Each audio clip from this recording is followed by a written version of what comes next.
ফেরাউনের স্ত্রী আসিয়া যখন ফেরাউনের প্রতি আনুগত্য প্রকাশ করতে অস্বীকৃতি জানালো, তখন তার উপর নেমে এলো অকথ্য নির্যাতন।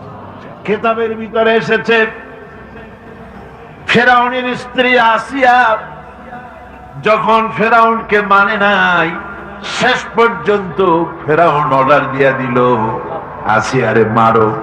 মারার জন্য তক্তার ভিতরে হাজার হাজার প্যারাক মারো। তক্তায় প্যারাক মারা হলো, তক্তা তারে উল্টাই দিল, প্যারাক গুলো খাড়া হয়ে গেল। প্যারাক বোঝেন কিনা? প্যারাক বোঝেন? প্যারাক গুলো খাড়া হয়ে গেল। ফেরাউন বলল, এর উপরে আসিয়াকে ভুট করে শোয়াই দাও, এরপরে চতুর্দিক থেকে পিটাইতে থাকো, যতক্ষণ পর্যন্ত আমার উপরে ঈমান না আনে মারতেই থাকো। প্যারাকের উপরে নারী দেহ আসিয়াকে শোয়াই দেওয়া হলো, আর চতুর্দিক দিয়ে মাপ আঘাত করা হচ্ছে। লোহাগুলি শরীরের ভিতরে ঢুকে যাচ্ছে, শত শত লোহা শরীরের ভিতরে ঢুকে যাচ্ছে। এমত অবস্থায় আল্লাহ রাব্বুল আলামিন ডেকে বলেন, ফেরেশতারে, আমার ফেরেশতারা, আমার আসমানের সব দরজাগুলি খুলে দাও। আমার আসিয়া মৃত্যুর আগে, প্রাণ বেরিয়ে যাওয়ার আগে আমার জান্নাতটা দেখে যেন প্রাণটা বেরিয়ে যায়। আল্লাহর এই রাস্তায় মানুষ জীবন দিতে কুণ্ঠাবোধ করে না, যদি ঈমান বিল্লাহ, আল্লাহর প্রতি ঈমান মজবুত হয়ে যায়। একবার আল্লাহ নবীর কাছে এক মুশরিক এসেছিলেন। একজন মুশরিক এসেছে একটা ভাঙ্গা মূর্তি নিয়ে এসেছে। হুজুর বললেন, তোমার মূর্তি ভাঙ্গা কেন? লোকটি বলল, হুজুর, এটা হচ্ছে আমার খোদা, এইটারে নিয়ে আমি সব সময় থাকি, যাতে সব রকমের বিপদ থেকে আমি বাঁচতে পারি। প্রতিমধ্যে আমার পেশাব পায়খানার হাজত হলো, এই মূর্তিকে আমি রাস্তায় দাঁড় করায় রেখে চলে গেলাম। পেশাব পায়খানার কাজ শেষ করে এসে দেখি, যারে আমি খোদা বলি, যে আমারে যে বিপদ দিয়ে বাঁচাবে, তার মাথা থেকে পা পর্যন্ত একদম ভিজা। ভাবলাম নিশ্চয়ই কোন বরকতের পানি ছাড়া আর কি হতে পারে। এটাকে বরকতের পানি মনে করে আমি যখন চাটা আরম্ভ করলাম, চাটতে গিয়ে দেখি কেমন টক টক লাগে, আর একটা উদ্ভট উৎকট একটা দুর্গন্ধ, এসিডের মতো ঝাঁঝালো গন্ধ। জিনিসটা কি? চিন্তা করলাম, পানিটা যদি বরকতের হবে তাহলে তো এই রকমের গন্ধ হওয়া উচিত না। পরে এদিক ওদিক তাকায় দেখি দূরে একটা কুকুর দাঁড়ানো আছে, আর তার নিচের থেকে পানি টপকাচ্ছে। তখন বুঝলাম যে এটা কোন বরকতের পানি। হুজুর, মেজাজটা খারাপ হয়ে গেল, ঠ্যাংটা ধরে একটা আছাড় মারলাম। কুত্তার পেশাব দিয়া তুই নিজেরে বাঁচাইতে পারিস না, আমারে বাঁচাবি কেমনে? ওর জেহেন খুলে গেছে। হুজুর সাল্লাল্লাহু আলাইহি ওয়াসাল্লাম হেসে দিলেন। হাদিস শরীফে এসেছে, এই একদিন হুজুর হেসেছিলেন যখন তার দন্ত মোবারক সব বিকশিত হয়েছিল। হুজুর বলছেন, আমার কাছে কেন এসেছো তোমার এই ভাঙ্গা খোদারে নিয়ে? লোকটি বলছে, হুজুর, আমি বুঝতে পেরেছি, আমি তো ভুলের মধ্যে ডুবেছিলাম, আমি বুঝতে পেরেছি এগুলি তো আসলে কিছুই না। আমি সত্যের সন্ধানে এসেছি, সত্যের আলোকে আমাকে পৌঁছে দেন। নবীজি পড়লেন, পড়ো লা ইলাহা ইল্লাল্লাহু মুহাম্মাদুর রাসূলুল্লাহ। ওরা তোমার জাহান্নাম দেখে নাই। আল্লাহ পাক বলেন যদি তা দেখতো তাহলে কি হতো? ফেরেশতারা বলে রব্বুল আলামিন তোমার জাহান্নাম দেখলে তারা এই জাহান্নাম থেকে বেশি করে ভাগতো, এই জাহান্নাম থেকে পানা চাওয়ার জন্য, পরিত্রাণ পাওয়ার জন্য আরো বেশি করে কাঁদতো। আল্লাহ পাক বলেন ও আমার ফেরেশতারা, আমার এই বান্দাগুলি আমাকে দেখে নাই, আমার বেহেশত দেখে নাই, আমার দোজখ দেখে নাই। না দেখে কোরআন হাদিসের কথা বিশ্বাস করে এভাবে কাঁদতেছে। তোমরা সাক্ষী থাকো, ওই মজলিসে উপস্থিত সমস্ত লোকগুলিকে আমি রব্বুল আলামিন মাফ করে দিলাম। তোমরা সাক্ষী থাকো, সকলকে ক্ষমা করে দিলাম। একজন ফেরেশতা তখন দাঁড়াবেন, একজন ফেরেশতা দাঁড়িয়ে বলবে আয় আল্লাহ তুমি সবাইকে মাফ করে দিলে ঠিক আছে, কিন্তু অমুক, নাম নিয়ে বলবে অমুক, সে তো কোরআন শুনতে আসে না, সে তো জিকির করতে আসে নাই, সে তো জিকিরের মাহফিলের উদ্দেশ্যে, কোরআনের মাহফিলের উদ্দেশ্যে আসে নাই, সে আসতেছিল এমনি এমনি আসছিল নিজস্ব কাজে। কিছু লোক দাঁড়ানো আছে, বসে আছে দেখে সেও দাঁড়ায় গেল, তারও তুমি মাফ করলে। বুখারী শরীফের হাদিসের মধ্যে লেখা রয়েছে, নবীজি বলছেন আল্লাহ রাব্বুল আলামিন সঙ্গে সঙ্গে ঘোষণা করেন ফেরেশতারা শুনে রাখো, এই মাহফিল সমূহে, আমার জিকিরের মাহফিলে, আমার কোরআনের মাহফিলে যারা আসে কোনদিন তারা হতভাগ্য হয় না, কোনদিন হতভাগ্য হয় না। যারাই আসে সকলকে ক্ষমা করে দেওয়া হয়। সুবহানাল্লাহ। শিরক আল্লাহ রাব্বুল আলামিন সবচেয়ে বেশি অপছন্দ করেন, আর আল্লাহর সাথে অন্য কাউকে শরীক করার গুনাহ তিনি মাফ করেন না। আর তাই আমাদের প্রিয় নবী তার উম্মতকে সব সময় শিরক থেকে বিরত থাকতে বলেছেন। বিসমিল্লাহির রহমানির রহিম। আন্তর্জাতিক খ্যাতিসম্পন্ন মুফাসসিরে কোরআন হযরত মাওলানা দেলোয়ার হোসেন সাঈদী সাহেব দীর্ঘদিন থেকে ইসলামের খেদমত করে আসছেন। তার সুললিত কণ্ঠের বক্তব্য শুনে লক্ষ লক্ষ জনতা ইসলাম সম্পর্কে সঠিক ধারণা লাভে সক্ষম হচ্ছে। তিনি তার বক্তব্যে এমন কিছু কিছু বিষয়ে কিছু কিছু কাহিনী উপস্থাপন করেন যা শুধুমাত্র গল্প নয় বরং সত্য। এখন আপনাদের সামনে সে বিষয়গুলি তুলে ধরা হচ্ছে, বলছেন প্রখ্যাত ইসলামী চিন্তাবিদ হযরত মাওলানা দেলোয়ার হোসেন সাঈদী।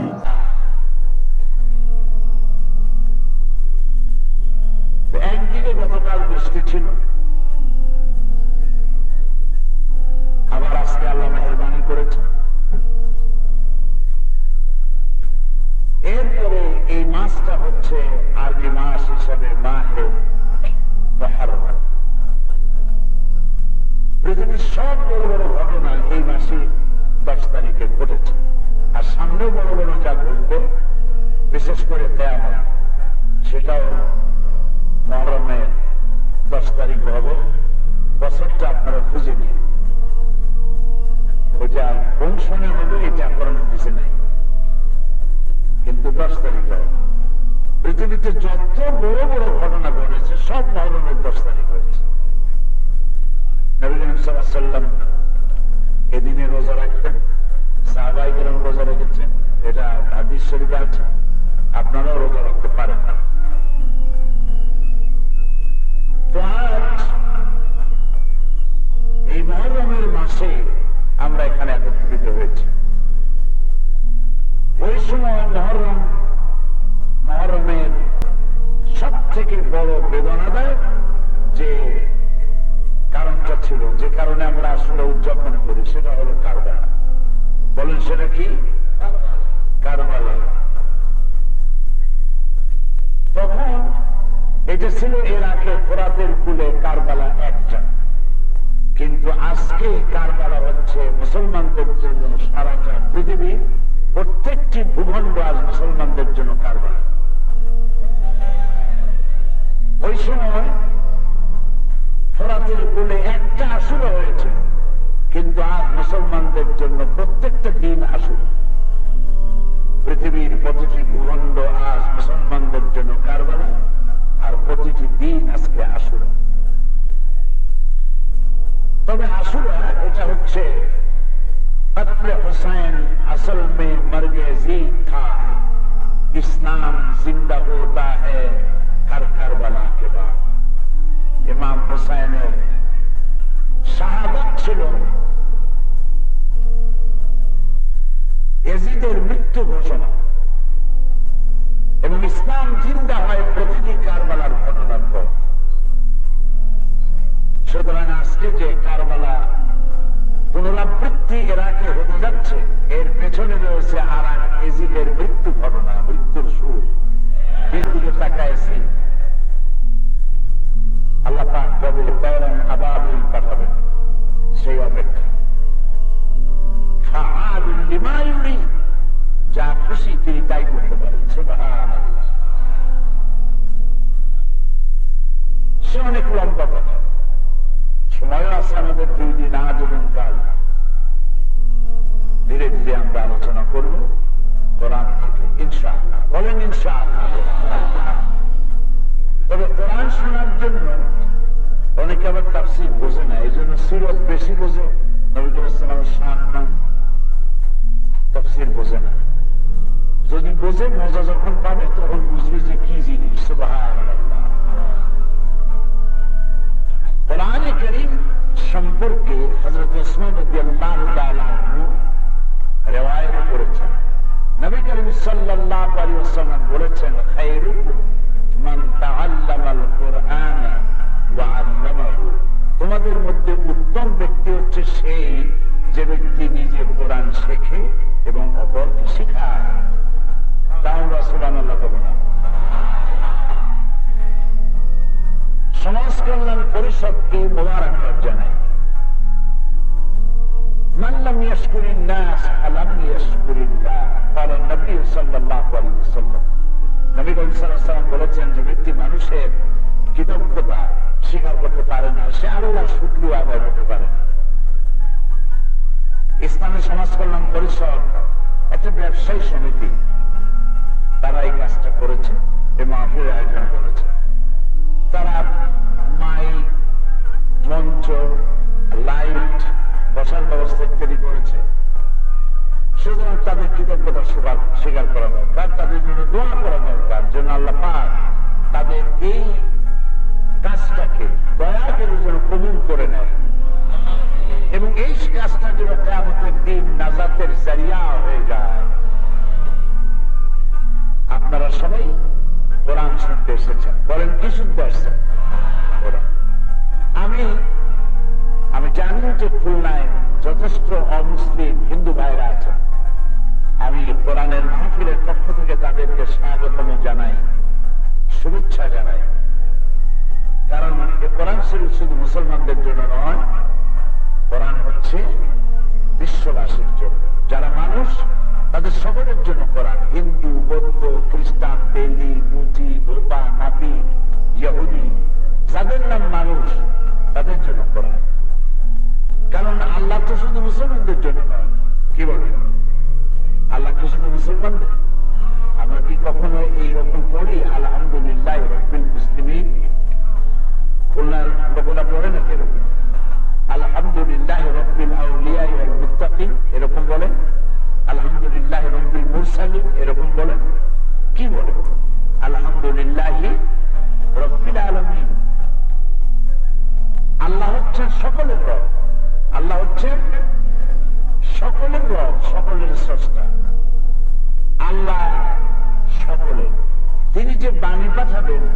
এটা বিশেষ একটা গোষ্ঠী, এটা কি বিবেক বলে? এটা কি কমন সেন্স বলে? আল্লাহ সকলে, তার বাণীও সকলে, যার কাছে আসছে তিনিও সকলে। সুবহানাল্লাহ। কোরআন এসেছে রব্বুল আলামিনের কাছে থেকে, এসেছে রাহমাতুল লিল আলামিনের কাছে, যিনি সকলের জন্য রাহমত। আর যে কিতাব এসেছে সেই কিতাব হয়েছে যিকরুল লিল আলামিন, কোরআন আসছে সকলের জন্য। সুবহানাল্লাহ। আমি সেই কোরআন থেকে আপনাদেরকে শোনাবো বিমাশিয়াতিল্লাহি তাআলা। তবে লোকেরা আমাকে বলে মুফাসসির কোরআন, কিন্তু আমি মুফাসসির কোরআন নিজেকে মনে করি না। আমি তাফসীরের ছোট্ট একজন তালিবুল ইলম মনে করি নিজেকে। সুবহানাকা লা ইলমা লানা সাফ ইল্লা মা আল্লামতানা। যদি আল্লাহ পাক দয়া করে কিছু বলার তৌফিক দেন তাহলে আমি বলতে পারবো, নইলে বলার কোনো ক্ষমতা আমার নাই। আলাইহি তাওয়াক্কালতু ওয়া ইলাইহি উনীব। সে আল্লাহ পাকের দিকে রুজু হচ্ছে, নিজেকে সমর্পণ করছে। তিনি এমন কিছু কথা বলার তৌফিক দিন যা দিয়ে আমার এবং যারা শোনেন তাদের জন্য হেদায়েতের রাস্তা হয়ে যায়। কোরআনে কারীম এটি সম্পর্কে নবী করিম সাল্লাল্লাহু আলাইহি ওয়াসাল্লাম বলেছেন, লা তুহসা আজাইবু ওয়া লা তুবলা গারাইবু ফীহি মাসাবিহু হুদা ওয়া মানারিল হিকমা। আল্লাহ নবী বলেছেন যে কোরআন এর আশ্চর্যকারিতা, বিস্ময়কারিতার কোন শেষ নাই। কোরআন কোনদিন পুরান হবে না, কোরআন কোনদিন পুরাতন হবে না। আচ্ছা ভাই, একটু মাথা খাটাল চিন্তা করেন তো, আমাদের দেশের লোকেরা গান ভালোবাসে, অনেকে, বহু লোক আছে গান পছন্দ করে। কেউ পছন্দ করে মারবতী, কেউ মুর্শিদি, কেউ পল্লী গীতি, কেউ লালন গীতি, কেউ হাসন রাজা, কেউ আধুনিক, কেউ দেশাত্মবোধক। ঠিক কিনা বলেন? যে গানটি আপনার বেশি পছন্দ সেই গানটি আপনি 10 বার গান, 20 বার শোনেন, 50 বার গান, 100 বার শোনেন, তারপর বুকে হাত দিয়ে বলেন আর কিছু ইচ্ছে করবে বলেন। কিন্তু কোরআনে কারীম সূরা ফাতিহা ছাড়া নামাজ হয় না। কোন নামাজি ব্যক্তি, যে ব্যক্তি ফরজ, ওয়াজিব, সুন্নত, নফল নামাজ আদায় করে দৈনিক, তাকে 24 ঘন্টার ভিতরে সূরা ফাতিহা কম করে হলেও 40 বার সূরা ফাতিহা 24 ঘন্টার মধ্যে পড়া লাগে। এতবার কোরআন শরীফ পড়ার পর, সূরা ফাতিহা পড়ার পর, শোনার পর, যখনই নামাজে দাঁড়ায় সূরা ফাতিহা যখন নিজে পড়ে অথবা ইমামে পড়ে, শুনতে খারাপ লাগে নাকি? এর নাম হচ্ছে এ কোরআন কোনদিন পুরাতন হবে না। সুবহানাল্লাহ। যত পড়বে, যত শুনবে, তত মজা লাগবে। ওয়াইযা তুলিয়াত আলাইহিম যাদাতহুম ঈমানা। আর কোরআন যখন মানুষ শুনবে, ঈমান বৃদ্ধিপ্রাপ্ত হবে। সুবহানাল্লাহ। ঈমান বাড়তে থাকবে, আরো শুনতে চাই, আরো শুনতে চাই। কোরআন শরীফ আল্লাহ পাকের, এটা বাণীটা হচ্ছে আল্লাহ পাকের। এই কোরআনের মধ্যে একটি কথাও মুহাম্মদ সাল্লাল্লাহু আলাইহি ওয়াসাল্লামের নাই, একটি বর্ণ নাই, একটি শব্দ নাই। সবটা কার? সবটা কার? আল্লাহ রাব্বুল আলামিন গ্যারান্টি দিয়েছেন, যদি কেউ সন্দেহ করে এই কোরআনের ভিতরে নবীজির বানানো কোনো কথা ঢুকানো আছে, সন্দেহ করার বহু পূর্বে রব্বুল আলামিন গ্যারান্টি দিয়ে দিয়েছেন, ওয়ালাউ তাকাওয়ালা আলাইনা বা'দাল আকাওয়িল। আমার নবী যদি নিজের থেকে কোনো কথা বানায়া কোরআনের ভিতরে আমার নামে চালাইয়া দিতেন, ঢুকাই দিতেন, আমি আমার নবীজির ডান হাত চেপে ধরতাম এবং তার কণ্ঠ নালী আমি ছিঁড়ে ফেলে দিতাম, কেটে ফেলে দিতাম। হাতটারে চেপে ধরতাম, গলাটারে কেটে ফেলে দিতাম। সুবহানাল্লাহ। এর থেকে বড় ব্যাপার কিছু হতে পারে? একটি বর্ণ মানুষের নাই এর মধ্যে। সব কথা কার? সবাই বলুন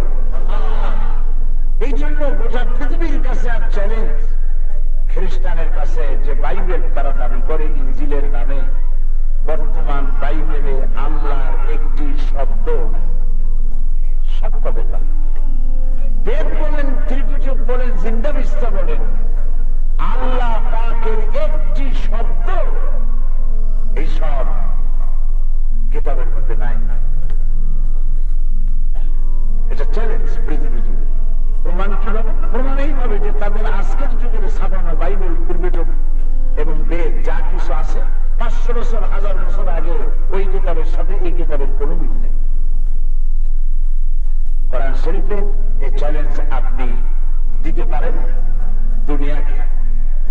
বর্তমান কোরআন শরীফে যা ছাপা আছে, বাংলাদেশের কোরআন ছাপা হয়, আমেরিকা হয়, ইউরোপেও হয়, নিয়ে যান কোরআন শরীফ। পৃথিবীর যে কোনো প্রান্তে ছাপানো কোরআন শরীফের সাথে বাংলাদেশের ছাপানো কোরআন মিলান, একটি আয়াত জের জবরের কোন পরিবর্তন পাওয়া যাবে না। কোরআন শরীফ আল্লাহ।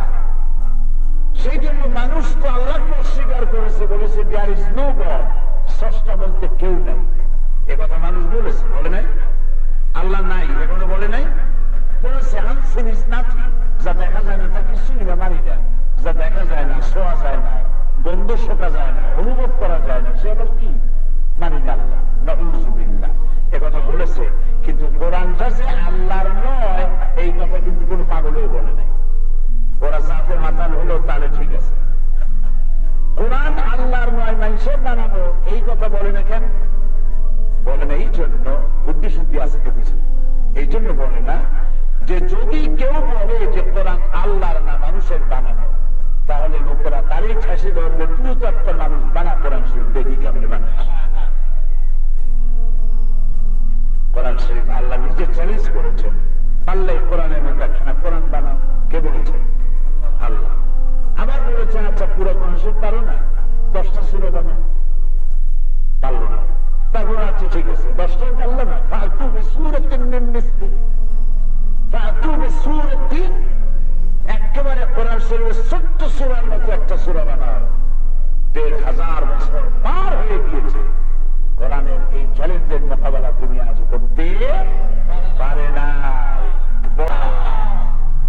কোরআন আমাদের ঈমান, কোরআন আমাদের রূহ, রক্তের সম্পর্ক, ঈমানের সম্পর্ক, মগজের সম্পর্ক, বেঁচে থাকার সম্পর্ক, সম্মানের সম্পর্ক, স্বাধীনতার সম্পর্ক। পৃথিবীতে মুক্তি পেতে, শান্তি পেতে হলে, আখিরাতে জাহান্নাম থেকে বাঁচতে হলে কোরআনের সাথে সম্পর্ক গড়া ছাড়া দ্বিতীয় রাস্তা মুসলমানদের জন্য আর হতে পারে না। ধীরে ধীরে বুঝাবো ইনশাআল্লাহ, যদি আল্লাহ বুঝান। এ কোরআন হচ্ছে সেই কোরআন। তবে ভূমিকা লম্বা করবো না, তাহলে তো আসল কথা শোনাই যাবে না। আমি মনে করলাম যেহেতু কোরআন শরীফের তাফসীর এখানে এই সার্কিট হাউস ময়দানে প্রথম হচ্ছে, সেই জন্য শুরু দিয়ে শুরু করি, কোরআন শরীফে শুরু দিয়ে শুরু করি। তো শোনার জন্য একটা প্রস্তুতি আছে, সেটা হলো শয়তানে কিন্তু চায় না যে আপনি কোরআন শোনেন। এটা আর কেউ চাইলে, কে চায় না? শয়তান চায় না। শয়তান কি করবে? শয়তান এসে আপনারা বলবে যে যা, অনেক সময় তো শুনলি, এখন একটু রাস্তায় হাট, একটু সিনেমা তামসা চল, একটু পান খাই আসে। শয়তান এরকম কারে কারে উঠাবে, আপনি বসেই টের পাবেন। তো শয়তান থেকে আপনাকে আমাকে কেউ পানা দিতে পারবে না।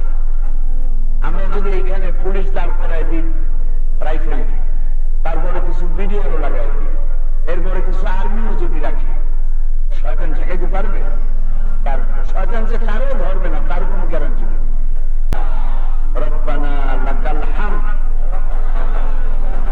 হামদান কাসীরান তাইয়িবান মুবারাকান ফীহি, ইয়া রাব্বি লাকাল হামদু কামা ইয়ানবাগি লিজালালি ওয়াজহিকা ওয়া আযীমি সুলতানিকা।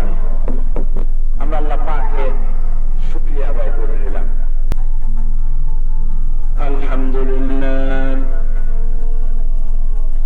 আলহামদুলিল্লাহ نحمده ونستعينه ونستغفره ونعوذ بالله من شرور أنفسنا ومن سيئات أعمالنا من يهد الله فلا مضل له ومن يضلل فلا هادي له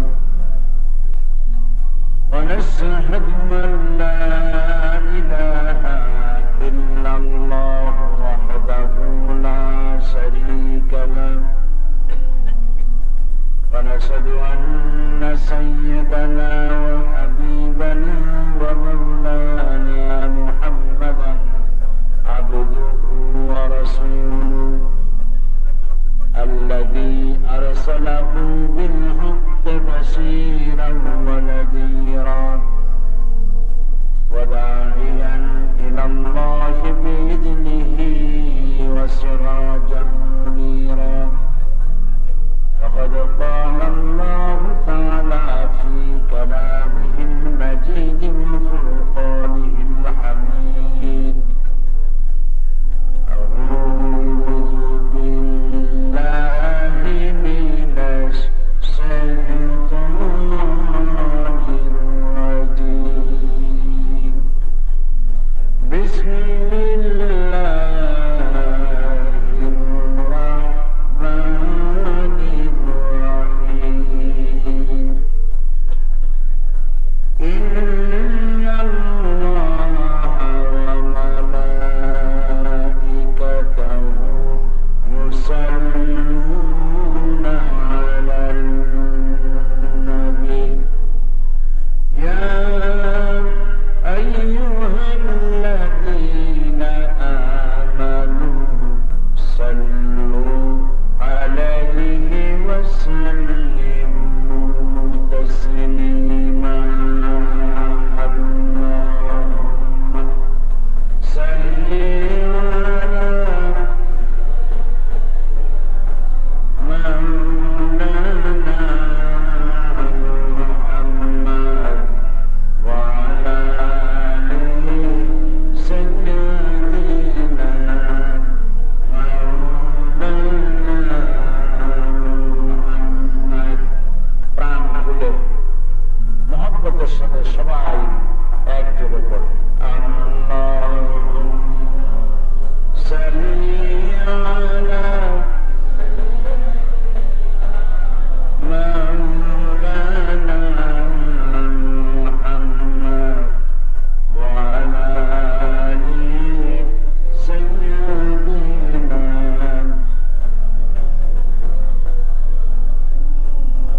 بلغ العلا بكماله كشف الدجى بجماله حسنت جميع خصاله صلوا عليه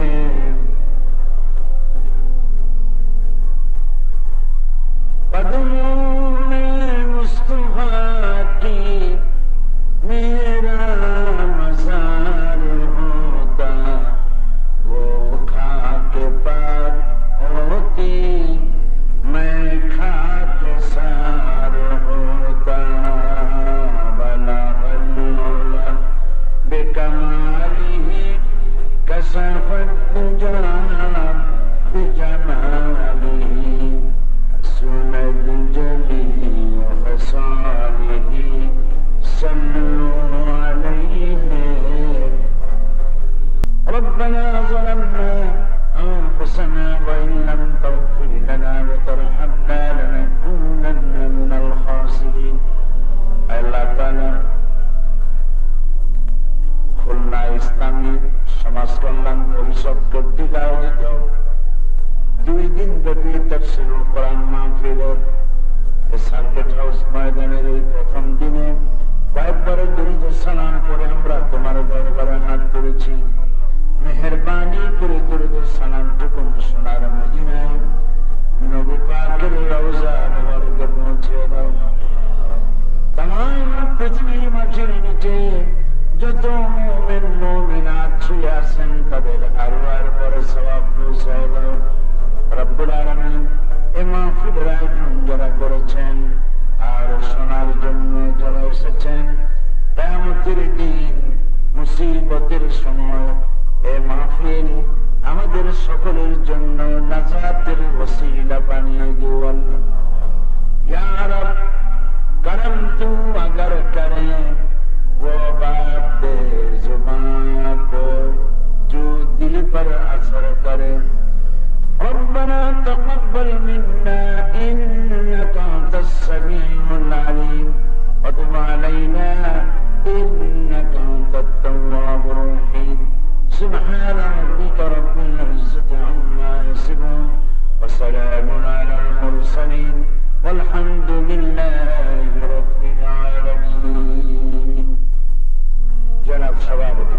ইমতিহান